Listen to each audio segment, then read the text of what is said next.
नमस्कार दर्शक बंधु मु चारुबाला स्वागत करुच्ची मो चैनल पढ़ बढ़ यूट्यूब चैनल को। यही चैनल रे आपण माने शिक्षा संबंधित वीडियो पाई परिबे। चलंतु आज जानिबा स्वच्छता पक्ष किभଳି भाबे आमे विद्यालय स्तर रे पालन करिबा। वर्तमान 1 तारिख रु 15 तारिख जाए स्वच्छता पक्ष पालन करने को विद्यालय स्तर में कहुई। आम ये वीडियो रे 2 और 3 तारिखर कार्यक्रम जानी रखिबा एवं विद्यालय स्तर में से भली भाव में स्वच्छता पक्ष पालन करिबा। सोमवार एवं सोमवार दिन कार्यक्रम होउची स्वच्छता शपथ दिवस। यही दिवस रे कौन कौन कार्यक्रम आम करिबा ना प्रथमे प्रार्थना समय रे स्वच्छता पई शपथ पाठ करिबा, जहाँ कि स्वच्छता पक्ष पालन करने जो लेटरटा आछि ता देहरे अछि किभଳି आमे शपथ पाठ करिबा। ए लेखाटा अछि आम्भे एही विद्यालयर छात्र छात्री शपथ करूअछु जे परिष्कार परिच्छन्नता पई अंगीकारबद्ध होई रहिबु एवं सेथि पई समय देबु। सर्वप्रथमे आमे एही कार्य आमठारु आरंभ करिबु। आम विद्यालयर घर बस्ती और ग्राम सहर को सफा सुतरा रखापी यथासाध्य उद्यम करूँ। आमे कौन स्थान मैला करूँ ना। अपरिष्कार स्थान को आमे निजे एवं अन्यर साहाय्य सफा करूँ। स्वच्छ और सुस्थ परिवेश गठन आमर मूल लक्ष्य। आमे दृढ़तार सह कहिपारु कि स्वच्छता पई करुथिबा आमर प्रत्येक कार्य स्वच्छ भारत गठन में सहायक हेबो। पिला माने एई भली भाबरे प्रार्थना सरिबा परे शपथ पाठ करिवे।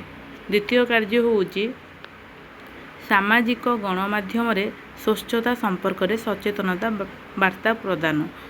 विभिन्न गणमाध्यम जो अच्छी फेसबुक, इंस्टाग्राम, एक्स, ट्विटर एभली गणमाध्यम रे शिक्षक एवं पिला माने सामाजिक गणमाध्यम स्वच्छता संपर्क में अधिकरू अधिक सचेतनता वार्ता प्रदान करेइबे।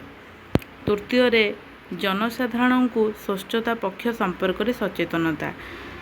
स्कूल पिला माने जनसाधारण को स्वच्छता पक्ष संपर्क में सचेतनता करैबा पई विद्यालय स्तर गाँ बुलिबे एवं विभिन्न स्लोगान देबे। स्वच्छता पक्ष स्लोगान देबे। एभली भाव में स्लोगान अच्छी खाइबा पूर्वर और झाड़ा जीवा परे हाथ सफा कर निश्चय साबुन रे। नखर मैला रोगर घर काटिबारे नख थरुकु थर। विभिन्न स्लोगान लिखि प्लाकार्ड धरिबे एवं स्लोगान देबे। विभिन्न सचेतनता वार्ता मध्य देबे एवं लोक मानकु सेप्टेम्बर 1 रु 15 तारिख पर्यंत स्वच्छता पक्ष पालन करा जाउथिबा जणाइबे, जद्वारा से माने मध्य सचेतन हेबे। यह थिला सोमवार कार्यक्रम स्वच्छता शपथ दिवस। तापर होउची मंगलवार कार्यक्रम। मंगलवार दिन पिला माने स्वच्छता सचेतना दिवस।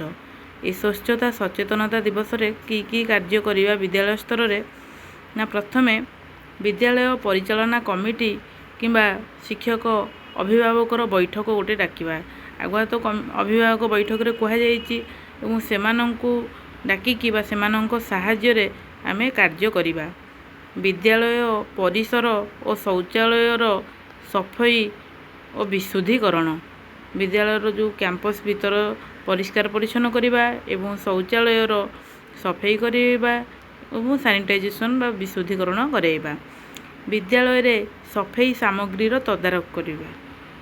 शिक्षक विद्यालय रे सफाई सामग्री अच्छी ना नहीं, sanitiser, hand wash, phenyl, bleaching ये सब सफाई सामग्री अच्छी ना नहीं तार तदारख करिबे एवं रखिबे मध्य।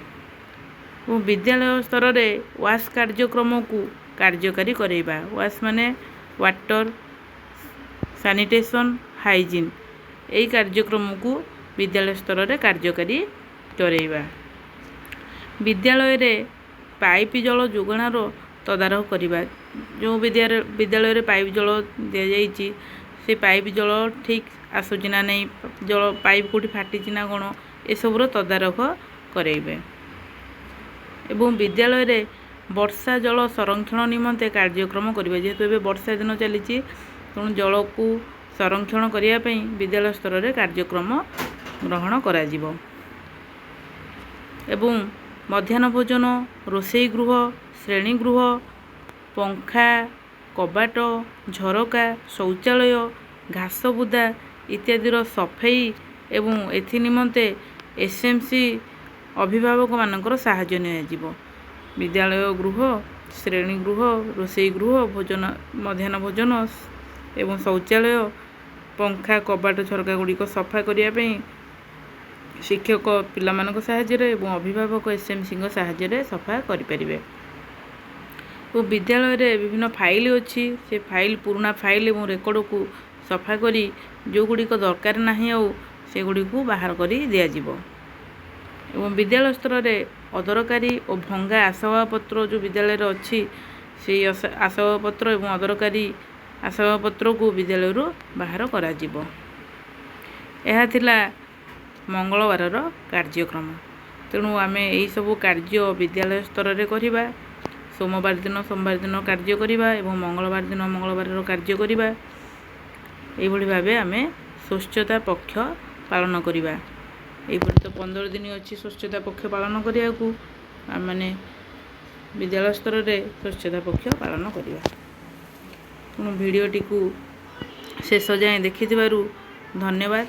ଯଦି ଭିଡ଼ିଓଟି ଭଲ ଲାଗିଥାଏ ତେବେ ଲାଇକ୍ କରିବେ, କମେଣ୍ଟ ମାଧ୍ୟମରେ ଜଣାଇବେ ଏବଂ